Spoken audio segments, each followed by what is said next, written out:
आपको inorganic chemistry class 11th में एक चैप्टर जो है क्लास 11th का पीरियोडिक टेबल यानी classification of elements and periodicity property NCERT book के अकॉर्डिंग चैप्टर नंबर 3 है वो आपका खत्म हो चुका है। आज हम इनऑर्गेनिक केमिस्ट्री का एक और चैप्टर बाकी है क्लास 11th के सिलेबस में, उसका नाम है chemical bonding and molecular structure. ये भी इनऑर्गेनिक केमिस्ट्री के अंदर आता है, वो आज हम शुरुआत करेंगे। ये केमिकल बॉन्डिंग जो है काफ़ी इंपॉर्टेंट चैप्टर है कंपटीशन पॉइंट ऑफ व्यू और बोर्ड पॉइंट ऑफ व्यू से। यहाँ से हर साल कंपटीशन का एग्जाम जो होता है से नीट जेई में जेई एडवांस बोर्ड का एग्जाम कहीं भी 4 से 5 क्वेश्चन इस चैप्टर से आता है। तो हर गारंटी के साथ 100% गारंटी के साथ हर बार 4 से 5 क्वेश्चन यहाँ से आता है। तो इस चैप्टर को हल्के में नहीं लेना है, ये काफ़ी इंपॉर्टेंट है। इसका हर जगह सब कुछ कहीं से कोई भी क्वेश्चन पूछा जा सकता है, इसलिए जो भी चीज़ पढ़ाएंगे सो काफ़ी बढ़िया से पढ़ना है। ये चैप्टर वे भी आएगा, चैप्टर ही काफ़ी इंपॉर्टेंट है। चैप्टर से हर बार फिक्स है क्वेश्चन, गारंटी है पूछेगा। क्वेश्चन बैंक जो उनको दिखलाएंगे हर साल 4 से 5 क्वेश्चन यहाँ से आता है। तो ये चैप्टर आज हम शुरुआत करें इनऑर्गेनिक केमिस्ट्री। ये जब चैप्टर आपका खत्म हो जाएगा तब इनऑर्गेनिक केमिस्ट्री 11th क्लास का खत्म। इसके बाद हम शुरू करेंगे ऑर्गेनिक 11वीं क्लास। तो चलिए चैप्टर की तरफ चलते हैं। इस चैप्टर का नाम है chemical bonding and molecular structure. Chemical bonding का हिंदी होता है रासायनिक बंधन। क्या होता है जी? रासायनिक बंधन। हम तुमको पहला चैप्टर पढ़ाए थे बेसिक केमिस्ट्री, उसमें पढ़ाए थे ना बॉन्ड कैसे बनता है, बंधन कैसे बनता है, बताए थे जी। रासायनिक बंधन 3 तरह का होता है। एक होता है आयनिक बॉन्ड, आयनिक बंधन याद है? आयनिक बॉन्ड किसके बीच में बनता है? मेटल और नॉन मेटल के बीच, धातु और अधातु के बीच, याद है? हम बताए थे कि धातु इलेक्ट्रॉन को बाहर निकालता है, धातु इलेक्ट्रॉन को लेता है। धातु जब इलेक्ट्रॉन को बाहर निकालता है उसे प्लस चार्ज आता है, और धातु जब इलेक्ट्रॉन नॉन मेटल जब इलेक्ट्रॉन को बाहर से लेता है और माइनस चार्ज आता है। और प्लस माइनस चार्ज दोनों अपोजिट चार्ज होता है, इसलिए दोनों के बीच में क्या होता है? अट्रैक्शन, दोनों एक दूसरे को खींचता है और दोनों के बीच में जो अट्रैक्टिव फोर्स लगता है उसी को हम लोग आयनिक बॉन्ड बोलते हैं। क्या बोलते हैं जी? आयनिक बॉन्ड को इलेक्ट्रोवैलेंट बॉन्ड भी बोलते हैं। ये सब पढ़ाए हुए फिर से हम रिवीजन करवाएंगे। उसके बाद एक और बॉन्ड पढ़ाए थे कोवैलेंट बॉन्ड। क्या बोले थे? कोवैलेंट बॉन्ड को हिंदी में बोलते हैं सहसंयोजक बंधन। क्या बोलते हैं? सहसंयोजक बंधन यानी कोवैलेंट बॉन्ड। ये 10वां क्लास में तुम पढ़ा होगा, आयनिक बॉन्ड भी पढ़ा होगा। उसमें बताए थे एक नॉन मेटल दूसरे नॉन मेटल के साथ, एक अधातु दूसरे अधातु के साथ जो बॉन्ड बनाता है, यानी नॉन मेटल के बीच में जो बॉन्ड बनता है। और कैसे बनता है बॉन्ड? इलेक्ट्रॉन के शेयरिंग से। दोनों आपस में बराबर बराबर इलेक्ट्रॉन का साझेदारी करता है। क्या करता है? बराबर बराबर इलेक्ट्रॉन का साझेदारी करता है, उसी को कहते हैं कोवैलेंट बॉन्ड यानी सहसंयोजक बंधन। बात समझ में आ रहा है ना? ये सब पढ़ाए थे पहले, फिर यहाँ भी पढ़ाएंगे। और एक और बॉन्ड तुमको बताए थे पहला चैप्टर में, कोऑर्डिनेट बॉन्ड। क्या बताए थे? कोऑर्डिनेट, जो तुम 10वां क्लास में नहीं पढ़ा था, वो 11वीं 12वीं के सिलेबस में, जो कि हम पहले चैप्टर में आपको पढ़ा चुके हो। यहाँ फिर से रिपीट करेंगे। कोऑर्डिनेट बॉन्ड में क्या होता था? वो भी नॉन मेटल के बीच में बनता था, अधातु अधातु। लेकिन जैसे कोवैलेंट बॉन्ड में क्या होता है? बराबर बराबर साझेदारी करता है ना। तो कोऑर्डिनेट बॉन्ड में कहता है कि साझेदारी करने वाला एक ही होता है, एक ही एटम, जबकि अधिकार दोनों का होता है। समझ में आ रहा है? उसको कहते हैं कोऑर्डिनेट बॉन्ड। कोऑर्डिनेट बॉन्ड पढ़ाएंगे। तो यही है केमिकल बॉन्ड। केमिकल बॉन्ड मतलब होता है रासायनिक बंधन। कोई पूछेगा आपको बॉन्ड क्यों कोई बनाता है? स्टेबल होने के लिए। क्यों बनाता है जी? स्टेबल होने के लिए। समझ में आ रहा है? अगर किसी एटम के, किसी परमाणु के बाहरी कक्षा में 8 इलेक्ट्रॉन आ जाए तो स्टेबल माना जाता है। क्या माना जाता है? स्टेबल। बता चुके कि नहीं सब पहले चैप्टर में? इसको ऑक्टेट रूल बोलते हैं। क्या बोलते हैं? Octet rule. तुमको पहले चैप्टर में स्ट्रक्चर बनाना भी सिखाए थे, याद है? हाँ। पहले चैप्टर में 350-400 स्ट्रक्चर हम बना के सिखाए थे। सब जगह दिखा रहे थे बॉन्डे बनता था, याद है? बॉन्ड बनाने के, स्ट्रक्चर बनाने के लिए क्या क्या रूल फॉलो करना पड़ता है। पहले बोलते थे कि सराउंडिंग एटम को पहचानो, पहले बोलते थे सेंटर एटम को पहचानो, सराउंडिंग एटम को अरेंज कर दो, है ना?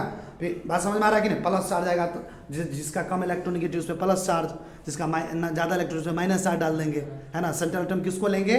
जो ज़्यादा से ज़्यादा बॉन्ड बनाता है, या इलेक्ट्रोनिगेटिविटी जिसका कम होता है। याद आ रहा है? ऐसा कुछ तुमको स्ट्रक्चर बनाना सिखाए थे। वो याद रख लो, फर्स्ट चैप्टर में जितना हमने स्ट्रक्चर बनाना तुम्हें सिखाया, काफ़ी लंबा समय तक सिखाया था, वो सारा स्ट्रक्चर इस चैप्टर में इस्तेमाल होगा। याद रख लेना, वो जितना चैप्टर सिखाए थे ना स्ट्रक्चर, उस स्ट्रक्चर का इस्तेमाल किस चैप्टर में होगा? खास करके इस चैप्टर केमिकल बॉन्डिंग। कोई भी स्ट्रक्चर जो जितना भी सिखाए थे, सल्फ्यूरिक एसिड, याद है? नाइट्रिक एसिड, कोई भी स्ट्रक्चर इस चैप्टर में कभी भी तुमको इस्तेमाल हो सकता है। तो जो स्ट्रक्चर पीछे पढ़ा है उसको रिवीजन करते रहो। हम बोले थे पहला चैप्टर में जो भी चीज़ पढ़ा है वो हर चैप्टर में वो काम आएगा। नॉर्मल चैप्टर नहीं है, 4 महीना 3 महीना पढ़ा है उसको। तो इधर देखिए, आप देखिए क्या लिखा है।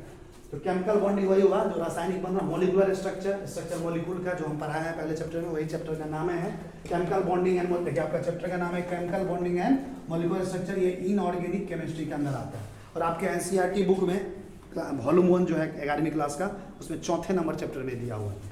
अब हम पढ़ते हैं, देखिए क्या आगे लिखा है। ये molecule will only be form if it is more stable and has a lower energy than the individual atoms. जैसे देखिए ये हाइड्रोजन दिख रहा है जी, हाइड्रोजन का एक एटम है, हाइड्रोजन का क्या है? दूसरा एटम है। दोनों हाइड्रोजन का एटम एक दूसरे से जुड़ा तो एक हाइड्रोजन का मॉलिक्यूल्स बना, जिसका फॉर्मूला क्या हुआ H2। समझ में आ रहा?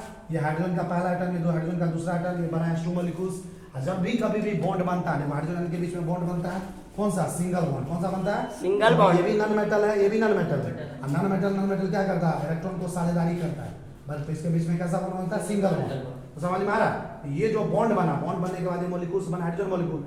जब कभी भी बॉन्ड बनता है तो उसका एनर्जी रिलीज होता है। क्या रिलीज होता है? एनर्जी। जब कभी भी बॉन्ड बनता है तो उसका क्या रिलीज होता है? एनर्जी। और जब किसी प्रोसेस में एनर्जी रिलीज होता है तो प्रोसेस क्या कहलाता है? एक्सोथर्मी। क्या कहलाता है? एक्सोथर्मी। पीरियोडिक टेबल में जी। किसी प्रोसेस में अगर एनर्जी रिलीज होता है तो क्या कहते हैं? एक्सोथर्मी। तो बॉन्ड बनाना कैसा प्रोसेस है? एनर्जी। Exothermic process. कैसा प्रोसेस है? तो वो क्या लिखे? Molecule will only be form if it is more stable and has a lower energy. देखो ये मॉलिक्यूल कब बना है? ये देखो ये हाइड्रोजन तो कम स्टेबल था, तब एक दूसरे से जुड़ा स्टेबल होने के लिए। अब ये जो बना ना हाइड्रोजन मॉलिक्यूल, ये ज्यादा स्टेबल है। किससे? इससे। समझ में आ रहा ना? जी। लिखा molecule will only be form if it is more stable. ये मॉलिक्यूल तब बना है जब ये इससे क्या है, दोनों से क्या है? ज्यादा स्टेबल है। और याद रखना, जो ज्यादा स्टेबल होता है ना उसका एनर्जी कम होता है। क्या होता है? एनर्जी याद कम। रखना, केमिस्ट्री का रूल है, जो ज्यादा स्टेबल होगा उसका एनर्जी क्या होगा? कम जो होगा। कम स्टेबल होगा उसकी एनर्जी ज्यादा होगा। ऐसे सोचो। देखो ये दोनों क्यों एक दूसरे से जुड़ा? क्योंकि कम स्टेबल था। कम स्टेबल था ना? जी। ये दोनों अकेला था, मतलब बेचैन था कि हम एक दूसरे से जुड़ना, बॉन्ड बनाना। कम स्टेबल है, जिसके पास कम रुपया रहता चाहता है कि नहीं ज्यादा रुपया कमाए। तो बहुते आदमी से मिलता रहता है, कभी बिजनेस पार्टनर बना लेता है, मिल के बिजनेस खोलता है, बहुत सारा चीज करता है। तो वही दोनों का हाल है। दोनों क्या है? कम स्टेबल है। और कम स्टेबल है, दोनों एक दूसरे से जुड़ा क्यों? क्योंकि इसका एनर्जी ज्यादा है। तुम्हारे पास पेट में ऑन नहीं रहेगा तो दुकान खोलने के लिए सोचेगा? पेट में ऑन रहेगा तब ना कहेगा ओ हमको आप भूख लगा आदि, मतलब हमको और ज्यादा पैसा कमाना है। तो पहले तुम्हारे पास एनर्जी होगा, ये दोनों के पास एनर्जी ज्यादा था तब एक दूसरे से जुड़ा। कम स्टेबल था। अब जो ये बना, ये क्या हो गया? ज्यादा स्टेबल। इसका एनर्जी क्या होगा? कम। क्या हो जाएगा? तो देखो क्या लिखा है? Molecule will only be form if it is more stable. ये मॉलिक्यूल तब बना जब ये क्या है? ज्यादा स्टेबल है। और इसका एनर्जी क्या है? लोअर है, कम है ना? किससे? Individual atoms. इंडिविजुअल एटम कौन है यहाँ पे? हाइड्रोजन है, अलग अलग एटम्स। आगे देखो, it will not fact that except for inert gas no other element exist as independent atoms under ordinary condition. ये दूसरा नंबर पॉइंट क्या कर रहा है? देखो कह रहा है जितने भी इनर्ट गैस होता है, इनर्ट गैस मतलब समझा है? Group number 18। टेबल इतना बढ़िया से इतना लंबा समय पढ़ा दिए हैं आप। टेबल तो कुछ सब एक एक चीज क्लियर हो गया होगा। पीरियोडिक टेबल में जो ग्रुप नंबर 18 में आता है, helium, neon, argon, krypton, xenon, radon, उसी को इनर्ट गैस बोलता है। अक्रिय गैस। अक्रिय गैस के बारे में पहले भी बताया था, पहले चैप्टर में। किसी से रिएक्ट नहीं करता, वो अकेला होता है। क्या होता है? अकेला होता है। इनर्ट गैस को छोड़ दो। इनर्ट गैस को क्या करते हैं? छोड़ के। कोई भी ऐसा एलिमेंट नहीं है पीरियोडिक टेबल का जो अकेला पाया जाता है। सिर्फ इनर्ट गैस क्या पाया जाता है? Independent atoms. इंडिपेंडेंट एटम्स के रूप में पाया जाता है, मतलब अकेला पाया जाता है। तो यही लिखा है, it is well known fact that except for inert gas. मतलब इनर्ट गैस को छोड़ दो, इनर्ट गैस को छोड़ दो, बाकी कोई भी ऐसा एलिमेंट नहीं है जो अकेला पाया जाता है। बात समझ में आ रहा? सिर्फ अकेला कौन पाया जाता है? Inert gas. इनर्ट गैस अकेला क्यों पाया जाता है? किसी से बॉन्ड नहीं बनाता है। क्यों? क्योंकि पहले से स्टेबल है। क्या है वो? पहले से जो स्टेबल। उसके बाहरी कक्षा में पहले से 8 इलेक्ट्रॉन है। हीलियम के बाहरी कक्षा में पहले से 2 इलेक्ट्रॉन है। सबके बाहरी कक्षा में 8 इलेक्ट्रॉन होता है, हीलियम में सिर्फ 1 होता है, 2 इलेक्ट्रॉन। तो दोनों पहले से स्टेबल, इसलिए किससे जुड़ता नहीं। अब देखो यहाँ पे एग्जांपल ये समझ में आया हाइड्रोजन वाला? जी। समझ में आ गया ना? हाँ। अब देखो यहाँ पे एक टर्म लिखा हुआ है केमिकल बॉन्ड। क्या लिखा हुआ है? केमिकल बॉन्ड का हिंदी होता है रासायनिक बंधन। क्या होता है? रासायनिक। देखो क्या लिखा है? The force of attraction which holds 2 or more atoms, molecules or ions together in a chemical species is called chemical bond। तुमसे डायरेक्ट पूछेगा परीक्षा में, what is chemical bond? रासायनिक बंधन क्या है? रासायनिक force बंधन of क्या है? attraction। Force of attraction। देखो इस हाइड्रोजन के बीच में बॉन्ड जो बना है, क्या बना? फोर्स लग रहा है, बल लग रहा है। जी। बल लग रहा है तब ना एक दूसरे को खींच रहा है। और कैसा बल लग रहा है? आकर्षण वाला बल। कैसा लग रहा है? Attraction। रिपल्सन बन रहा है तो भागाइए देगा दूर, तो जुड़ेगा कैसे? तो ये जो बॉन्ड जब भी बन रहा है तो कैसा bond? Attraction। Force of attraction. ऐसा फोर्स ऑफ अट्रैक्शन जो 2 या 2 से ज्यादा आइटम को एक दूसरे से क्या करता है? होल्ड करता है। होल्ड करता मतलब जोड़ता है। 2 या 2 से ज्यादा आइटम को जोड़ता है, 2 या 2 से ज्यादा मॉलिक्यूल्स को जोड़ता है, या 2 या 2 से ज्यादा आयंस को जोड़ता है। तो ये ऐसे ही फोर्स ऑफ अट्रैक्शन को हम लोग क्या बोलते हैं? Chemical bond. केमिकल बॉन्ड को हिंदी में क्या बोलते हैं? रासायनिक बंधन। अब आगे देखो, इट इज यूनियन ऑफ 2 और मोर atoms involving redistribution of electron among them. यानी ये जो केमिकल बॉन्ड है, 2 या 2 से ज्यादा एटम के बीच इलेक्ट्रॉन का रीडिस्ट्रीब्यूशन है। रीडिस्ट्रीब्यूशन का मतलब हुआ इस 2 एटम के बीच में इलेक्ट्रॉन को क्या कर रहे हैं? डिस्ट्रीब्यूट कर रहे हैं, साझेदारी कर रहे हैं। समझ में आ रहा है? यूनियन मतलब एक साथ मिलना। समझ में आ रहा है? यही है। आगे देखो, this process is accompanied by decrease in energy. मतलब ये जो प्रोसेस होता है केमिकल बॉन्ड यानी बॉन्ड का बनना, साथ साथ उसके साथ क्या चलता रहता है? एनर्जी का डिक्रीजमेंट चलता रहता है। क्या चलता रहता है? एटम पे नीड का मतलब होता है साथ साथ चलना। तो जब भी बॉन्ड बनता है तो एनर्जी क्या होता है, घटता है। जैसे देखो ये मॉलिक्यूल्स बना H2 तो ज़्यादा स्टेबल हुआ तो इसका एनर्जी क्या होगा, कम होगा। कम होगा। तो देखो आप कौन सा एनर्जी, देखो ये केमिस्ट्री में कभी भी बोलेगा बॉन्ड के दौरान एनर्जी घट रहा है, डिक्रीज हो रहा है मॉलिक्यूल्स बनने के बाद। क्या एनर्जी तो बहुत है, फिजिक्स में भी तुमको पढ़ाया जाएगा एनर्जी बहुत तरह का होता है। लेकिन यहाँ पे जो हम एनर्जी बात कर रहे हो, कौन सा एनर्जी बात कर रहे हैं, पोटेंशियल एनर्जी। कौन सा बात कर रहे हैं, जिस एनर्जी का चर्चा कर रहे हैं केमिस्ट्री में उस एनर्जी का नाम है पोटेंशियल एनर्जी। कौन सा एनर्जी है, तो देखो यहाँ पे लिखा है डिक्रीज इन पोटेंशियल एनर्जी, यानी पोटेंशियल एनर्जी जो घट रहा है वो किसके डायरेक्टली प्रोपोर्शनल होता है, state of bond, strength of bond. Strength का मतलब होता है मजबूती, स्ट्रेंथ का मतलब क्या होता है, मजबूती। जितना ज्यादा एनर्जी घटेगा, देखो डिक्रीज एनर्जी मतलब जितना एनर्जी घटेगा, कौन सा एनर्जी घटेगा, पोटेंशियल एनर्जी, उतना ही बॉन्ड का स्ट्रेंथ ज्यादा होगा। बॉन्ड का स्ट्रेंथ ज्यादा होगा, बॉन्ड और ज्यादा मजबूत बनेगा। बात समझ में ना, आप पोटेंशियल एनर्जी कम घटा तो बॉन्ड क्या होगा, कम मजबूत बनेगा। तो ये समझ में आ गया। इस साइड, अब इस साइड देखो, therefore molecules are more stable than atom. देखो ये हाइड्रोजन मॉलिक्यूल्स बना, ये हाइड्रोजन मॉलिक्यूल्स बना, ये ज्यादा स्टेबल होगा किससे, हाइड्रोजन एटम से।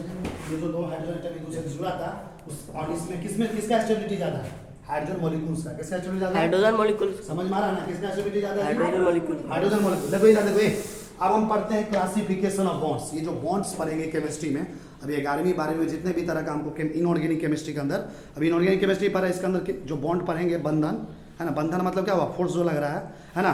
और बॉन्ड कितने तरह का होता है, बॉन्ड का क्लासिफिकेशन, वर्गीकरण, क्लासिफिकेशन ऑफ बॉन्ड्स मतलब बॉन्ड को कितने टाइप में बांटते हैं। तो पहले तुमको पता होना चाहिए जो बॉन्ड्स होता है, केमिकल बॉन्ड्स दो तरह का होता है। कितने तरह का होता है, केमिकल बॉन्ड्स कितने तरह का होता है, दो तरह का। एक को बोलते हैं स्ट्रॉन्ग बॉन्ड, क्या बोलते हैं, स्ट्रॉन्ग बॉन्ड, और एक को क्या बोलते हैं, देखो स्ट्रॉन्ग का मतलब होता है मजबूत, क्या होता है, वीक का मतलब होता है कमजोर, क्या होता है।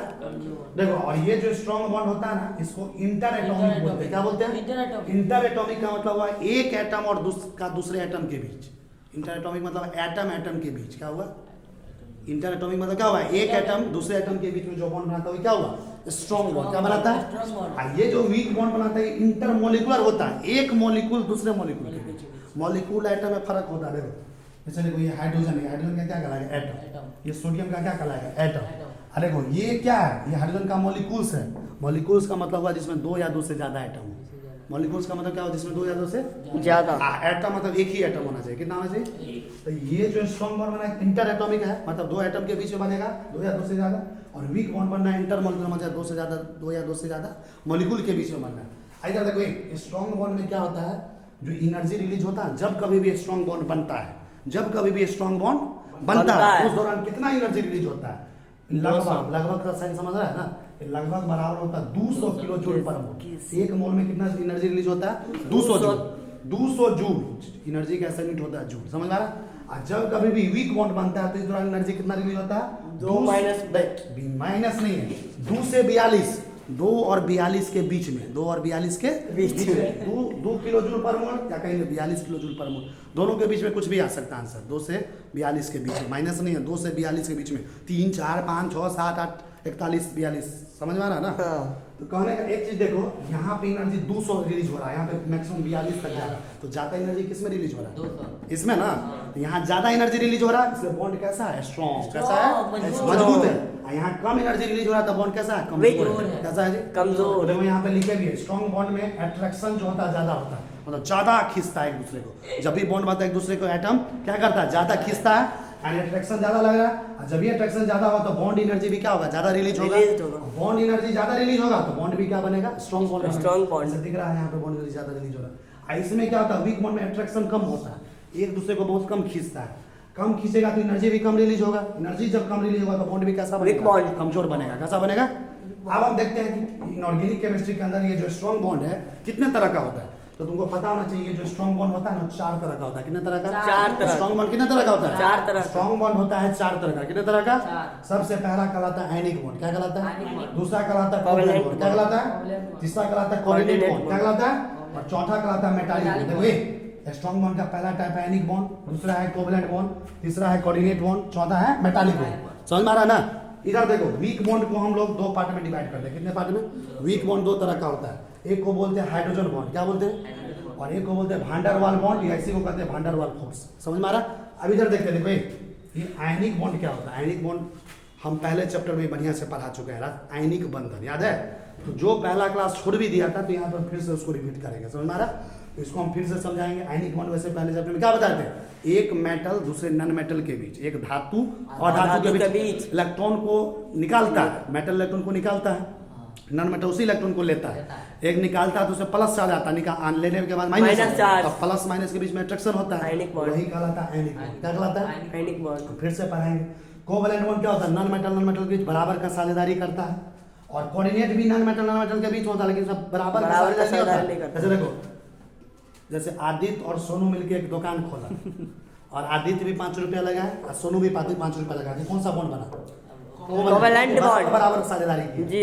अब क्या किया, ये आशीष और कृष्णा मिलके एक दुकान खोला, उसमें कृष्णा सिर्फ 5 रुपया लगाया और आशीष 1 रुपया नहीं लगाया, और आशीष बोला कि हम 1 रुपया नहीं लगाएंगे, लेकिन अधिकार मेरा भी होगा उस 5 पे, तो ये बन गया कोऑर्डिनेट। समझ में आया क्या बोले? यहाँ पे दोनों शेयर किया, अधिकार दोनों का हुआ, यहाँ पे एक को शेयर किया, अधिकार दोनों का हुआ। आप समझ में आया? कोऑर्डिनेट पहला चैप्टर में समझा स्ट्रक्चर के साथ, जो किसी कारण से छूट गया होगा सो फिर यहाँ समझाएंगे। और मेटालिक बॉन्ड का मतलब होता है मेटल में बॉन्ड, धातु के बीच में भी, धातु जो होता है ना सॉलिड स्टेट में पाया जाता है मेटल। हम कितना धातु का एग्जांपल दिए पेरियोडिक में? 90। कितना? 90 एलिमेंट पे मेटल होता है, याद है? पेरियोडिक में कितने एलिमेंट मेटल होता है? 90, याद है ना? तो सारे 90 एलिमेंट में जो बॉन्ड होता है वही कहलाता है मेटालिक बॉन्ड। क्या कहलाता है? मेटालिक। इसको भी हम पढ़ेंगे डिटेल्स में। और ये देखो वीक बॉन्ड 2 तरह का होता है, हाइड्रोजन बॉन्ड। देखो ये हाइड्रोजन बॉन्ड तुम्हारे लिए नया है, अभी तक तुम एक बार भी नहीं पढ़े, इसको 11th क्लास के सिलेबस में तुमको बढ़िया से समझाएंगे। हाइड्रोजन बॉन्ड होता क्या, पहले अभी इतना जानो। हाइड्रोजन बॉन्ड एक तरह का क्या है? वीक बॉन्ड है। क्या है? तो हाइड्रोजन बॉन्ड जो वीक बॉन्ड है उस दौरान एनर्जी, हाइड्रोजन बॉन्ड जब भी बनता है कितना एनर्जी रिलीज होता है? 8 से 42 किलो जूल पर मोल। और ये भांडर वाल बॉन्ड या भांडर वाल से एनर्जी कितना रिलीज होता है? 2 से लेके 8 किलो जूल पर मोल। समझ में आ रहा? अभी बस इतना याद रखो, आयनिक बॉन्ड किस तरह का टाइप है? स्ट्रॉन्ग बॉन्ड का। कोवैलेंट बॉन्ड एक तरह का क्या है? Strong bond. कोऑर्डिनेट बॉन्ड एक तरह का क्या है? Strong bond. मेटालिक बॉन्ड भी क्या होता है? Strong bond. क्यों बोले चारों के स्ट्रॉन्ग बॉन्ड? कि इस दौरान जब एनर्जी रिलीज होता है ज्यादा मात्रा में रिलीज होता है। क्या होता है? क्यों बोले सबके स्ट्रॉन्ग बॉन्ड? तो एनर्जी क्या होता है? ज्यादा मात्रा में रिलीज होता है, और तुमको एनर्जी ज्यादा रिलीज होगा, अट्रैक्शन ज्यादा होगा। और हाइड्रोजन बॉन्ड क्या होता है? Weak bond. भांडर वाल बॉन्ड क्या होता है? Weak bond. क्यों बोले दोनों को वीक बॉन्ड? क्योंकि हाइड्रोजन बॉन्ड या भांडर वाल बॉन्ड जब बनता है तो एनर्जी क्या होता है? कम रिलीज होता है। क्या होता है जी? समझ में आ रहा है ना? तो आज केमिकल बॉन्डिंग का ये पहला क्लास था ये, और फिर हम नेक्स्ट क्लास में, नेक्स्ट लेक्चर में फिर आगे इसको पढ़ाएंगे पूरा।